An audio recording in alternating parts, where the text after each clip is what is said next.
je réfléchis et je me dis quand même l'Arménie. Et là, je vais vous raconter le truc fondateur, le serment de Corvirap. Donc en fait, je me décide le vendredi soir et je dis à ma femme, je fais ma valise, je pars. Donc je vais dans mon petit 9 mètres carrés à Paris, et le lendemain matin, je suis à Roissy. Et là, les journalistes sont là, et je leur dis alors, il est tout seul, hein? Même Philippe de Villiers n'est pas venu. Je pars avec lui en Arménie. Et là, il s'est passé quelque chose. Première visite, on va au plus vieux monastère arménien, qui est le plus vieux monastère de l'ère chrétienne, puisque c'est le 2e siècle, 3e siècle. Et à un moment donné, on est adossé au mont Ararat, là où, selon la légende, a été déposée l'arche de Noé. Donc c'est une puissance symbolique incroyable, recouvert de neige éternelle, 5000 mètres de haut. Donc Éric fait sa déclaration en disant voilà pourquoi je suis là en Arménie, au cœur du plus vieux pays de notre civilisation, etc.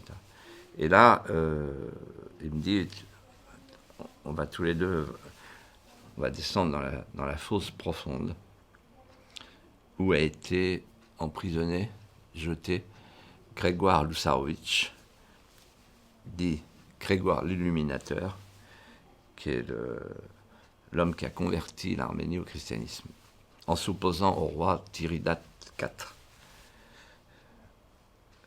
On descend une échelle dans le noir. On n'est que tous les deux, il a dit à la presse, non, vous venez pas. Et on se trouve 15 mètres au fond de la fosse, là où Grégoire a été donc jeté parmi les serpents et les scorpions. Il y a une petite bougie vacillante qui éclaire les parois suintantes. Rien n'a bougé, rien n'a changé. On est là tous les deux, à l'écart du monde. Et on se regarde, et elle me dit, c'est là qu'il a vécu pendant 13 ans. Tu te rends compte? Je dis oui. Et en fait, au bout de 13 ans, tu connais l'histoire. Il me dit, tu connais l'histoire? Je dis, rappelle-moi. Ben, le roi Tiridate l'a rappelé parce qu'il était malade. Il a dit, lui, il va me soigner.